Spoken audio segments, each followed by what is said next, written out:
Assalamualaikum warahmatullahi wabarakatuh. Perkenalkan, kami dari kelompok 7. Di sini kita akan presentasi untuk memenuhi salah satu tugas dari mata kuliah basis data, yaitu 3 kasus yang menggunakan database.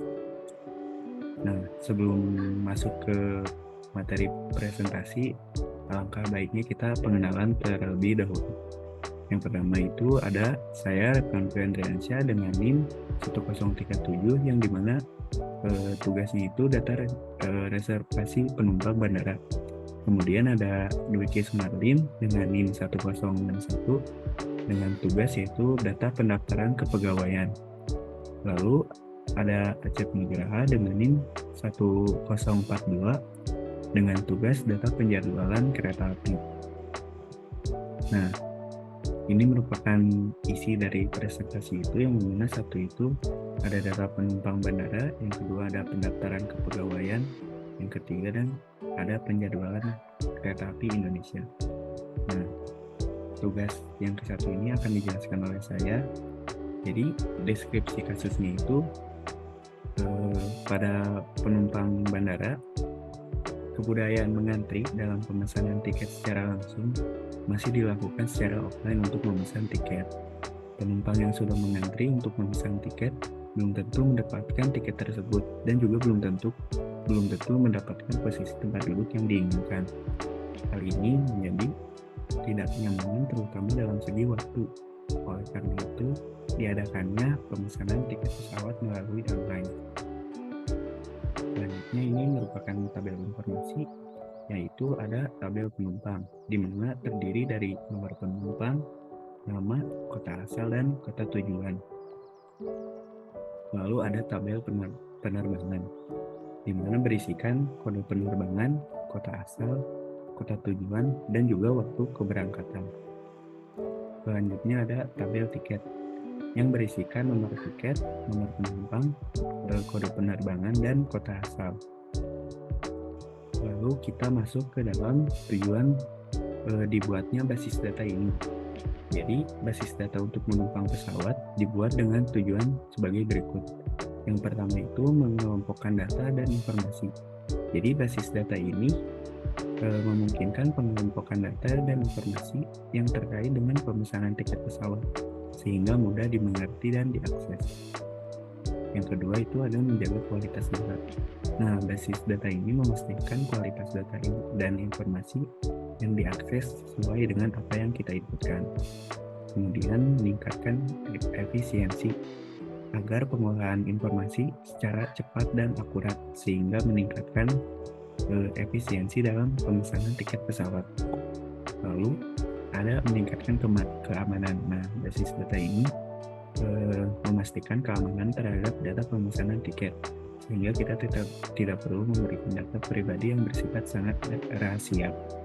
Nah, yang terakhir ada memudahkan pengelolaan. Nah, basis data memudahkan pengelolaan reservasi penumpang dan juga penjadwalan keberangkatan.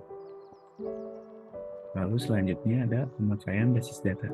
Jadi basis data penumpang pesawat ini digunakan, yang pertama ada maskapai penerbangan, yang dimana untuk mengelola reservasi penumpang dan memastikan keamanan terhadap data pemesanan tiket.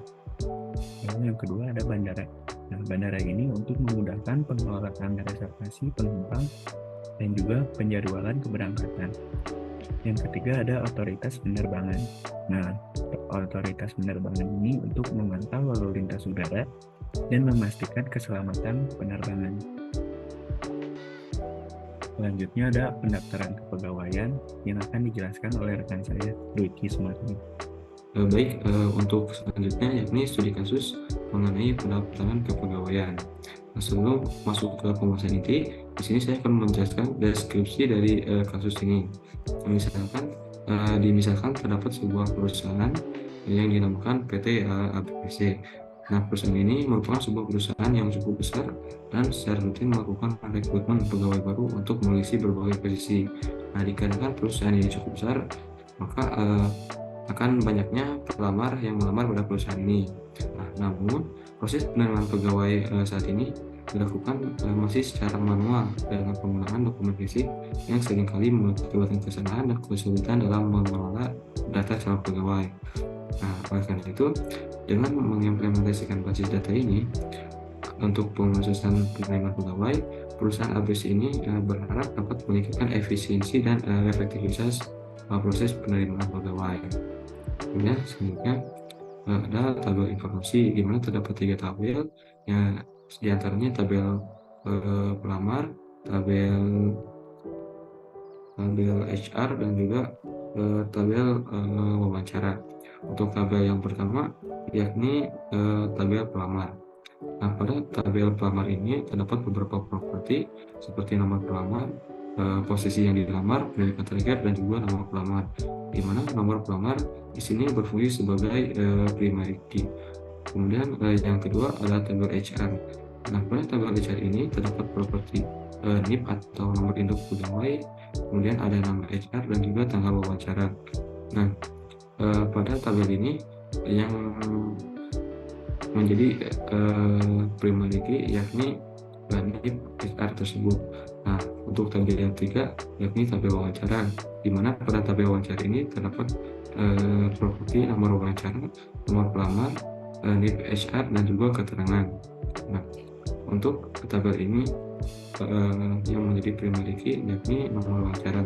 Kenapa tabel ini nomor wawancara dapat dikatakan sebagai primary key? Karena nomor tersebut pada setiap entitasnya tidak akan sama dan tidak akan berulang. Nah, kemudian tujuan basis data diadakan pada penerimaan kasus pegawai ini di mana untuk yang pertama dan utama dari tujuan ini yakni untuk mengurangi tingkat kecurangan yang melibatkan orang dalam. Nah, basis data ini dibuat agar data menjadi aman dan mencegah dari kesalahan dan kesulitan dalam pengelolaan data calon pegawai. Nah, selanjutnya ada pemakai basis data. Di sini yang pertama ada sub administrasi. Jadi operator ini atau operator data ini akan membantu mengolah data yang masuk, kemudian memperbarui informasi serta memastikan bahwa data yang dimasukkan ke dalam basis data akurat dan terkini. Nah, kemudian setelah pada tahap sub administrasi dilanjutkan pada tim rekrutmen dan seleksi. Nah, pada tim ini akan melakukan seleksi pelamar siapa saja yang datanya atau berkasnya sudah memenuhi kriteria. Selanjutnya dilanjutkan pada pemakai yang terakhir yakni HR. Nah, HR ini yakni orang yang memutuskan seorang pelamar akan diterimanya atau tidak menjadi seorang pegawai. Jadi pada penggunaan pada HR ini HR dapat dengan leluasa memasukkan data apakah seorang calon pegawai atau pelamar tersebut diterima atau tidaknya ke dalam perusahaan ini. Kemudian studi kasus selanjutnya yakni penjadwalan KAI.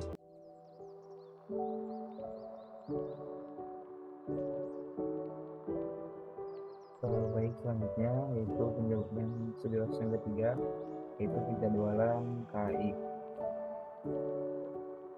Yang pertama ada deskripsi kasus. Di antaranya penjadwalan perjalanan kereta api merupakan masalah yang kompleks dan tidak mudah diselesaikan mengingat banyaknya aturan dan batasan yang harus dipenuhi. Di antaranya dengan jadwal kereta api, penumpang dapat mengetahui ketersediaan tiket kereta sesuai jadwal keberangkatan yang dikehendaki. Selain itu, jadwal kereta api juga memudahkan penumpang untuk mengetahui informasi tentang rute perjalanan, stasiun transit, dan waktu tiba di tujuan. Dengan demikian, penumpang dapat merencanakan perjalanan dengan lebih baik dan efisien. Selanjutnya, ada tabel informasi, diantaranya ada nomor kereta, ada stasiun pemberangkatan awal dan stasiun pemberangkatan akhir, dan ada juga jumlah gerbong. Selanjutnya ada tabel masinis, diantaranya ada ID masinis, ada nama masinis, ada umur masinis juga, dan jenis kelamin masinis. Terus ada juga tabel jadwal. Di antaranya ada ID perjalanan, nomor kereta, nama masinis, dan jam pemberangkatan kereta api tersebut. Tujuan dibuatnya basis data yaitu diantaranya agar tidak terjadi saling tabrak antara kereta api.